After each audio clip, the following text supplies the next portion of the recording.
बंध्याकरण में, तो बंध्याकरण को अंग्रेजी में बोलते हैं बाबू स्टेरलाइजेशन, ठीक है। और स्टेरलाइजेशन में सबसे पहले जो है नसबंदी में देखते हैं पुरुष नसबंदी। तो पुरुष नसबंदी में को अंग्रेजी में बोलते हैं वैस्कोटॉमी, ठीक है।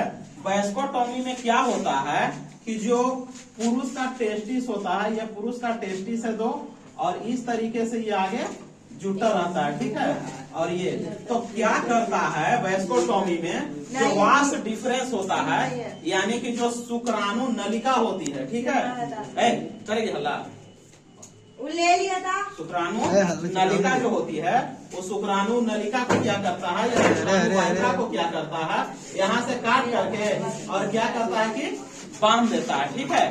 तो जब काट के बांध दिया, उसी को हम लोग बोलते हैं वास डिफरेंस। जब काट के बंधा गया, उसी को हम लोग बोलते हैं पुरुष नसबंदी, ठीक है। पुरुष नसबंदी के बाद आता है मादा नसबंदी। मादा नसबंदी को बोलते हैं ट्यूबेकोटॉमी। और ट्यूबेकोटॉमी में क्या होता है, तुम कल हम लोग देखे थे कि जो फीमरी झिल्ली होती है इस तरीके का, ठीक है ना। तो फीमरी झिल्ली में क्या करता है, दोनों तरफ होता है फीमरी झिल्ली। तो इस फीमरी झिल्ली में क्या होता है कि फीमरी झिल्ली को काट करके यहाँ से फेलोपियन नलिका को काट के और क्या करता है, ये दोनों तरफ काट करके और बंद कर देता है। और जब इसी को काट के बंद कर देगा तो बताओ अंडाणु जो है गर्भाशय में जाएगा ही नहीं, ठीक है। तो इसी को हम लोग बोलते हैं महिला नसबंदी या मादा नसबंदी, ठीक है। इसमें फेलोपियन ट्यूब को काटा जाता है मादा में, ठीक है। और नर में किसको काटा जाता है, शुक्रवाहिका या वास डिफरेंस को काटा जाता है, ठीक है। अब देखिए कभी कभी ये करना पड़ता है किसी किसी का यूट्रस में, यानी गर्भाशय में, यूट्रस को हम लोग बोलते हैं गर्भाशय, ठीक है। अब गर्भाशय में क्या होता है कि गर्भाशय को कभी कभी इन्फेक्शन के वजह से निकालना पड़ता है। कभी कभी सुना होगा किसी लेडीज का जो है ना यूट्रस में इन्फेक्शन फैल गया, ठीक है, या यूट्रस में कैंसर हो जाता है। तो जब कैंसर हो गया या यूट्रस में इन्फेक्शन हो गया तो यूट्रस को निकाल देना पड़ता है। तो जब यूट्रस ही निकल गया, गर्भाशय ही निकल गया, तो बताइए वो लेडीज कभी बच्चे को जन्म दे सकती है? नहीं देगी। क्यों नहीं देगी? क्योंकि बताइए फेलोपियन नलिका से जो है गर्भाशय में जो है भ्रूण का विकास होगा, तो जब भ्रूण विकास करने के लिए गर्भाशय ही नहीं है, तो गर्भाशय नहीं है तो क्या हो जाएगा, वो कभी मां नहीं बन सकती है। तो जब यूट्रस को निकाल दिया जाता है उसको बोलते हैं हिस्टेरोटॉमी, ठीक है। अब देखिए एक कंसेप्ट और आता है इम्यूनोसेप्टोसिस का, ठीक है। कभी कभी देखा होगा, गया होगा अगर अल्ट्रासाउंड वगैरह कराने के लिए, तो बड़ा बड़ा अक्षर में, या जब हॉस्पिटल में गया होगा तो वहां पे लिखा हुआ रहता है, यहाँ पर भ्रूण का लिंग जांच नहीं किया जाता है, यह कानूनी अपराध है, ठीक है। भ्रूण समझ में आता है कि जाइगोट जब धीरे धीरे डेवलप होता है तो भ्रूण बनता है, ठीक है। तो जब भ्रूण बन गया तो भ्रूण के लिंग का पता चलता है। जब 2-3 महीने में भ्रूण तैयार हो जाता है तो उसमें पता चलता है कि ये लड़का है या लड़की है, ठीक है। किसके थ्रू? सीटी स्कैन और क्या अल्ट्रासाउंड के थ्रू, ठीक है।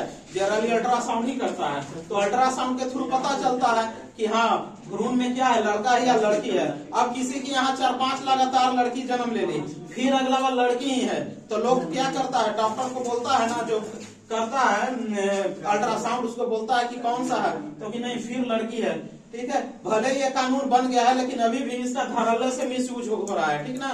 तो वो जब भी जो है करेगा अल्ट्रासाउंड तो उसमें पता लग जाता है, भ्रूण का लिंग पता लग जाता है, ठीक है। लेकिन लोगों को बताना नहीं रहता है, लेकिन पैसा ले दे करके बता देता है, ठीक है ना। और ये बताइए किसी का जान लेना अच्छा बात है, लड़का रहे लड़की रहे क्या फर्क पड़ता है, कुछ फर्क पड़ता है। लेकिन फिर भी लोग इसका जो है दुरुपयोग धड़ल्ले से कर रहा है, ठीक है ना। तो ये क्या है, कानूनी रूप से जो है प्रतिबंधित है। क्या? इम्यूनोसेप्टोसिस। ये प्रक्रिया जो है कि भ्रूण का लिंग का पता लगाना, यह कानूनी रूप से प्रतिबंधित है। और इसमें देखना एक मिथ्या है, मिथ्या का मतलब होता है झूठ, ठीक है। अगर कोई पूछे कि मिथ्या, ठीक है, तो मिथ्या का मतलब होता है झूठ, ठीक है।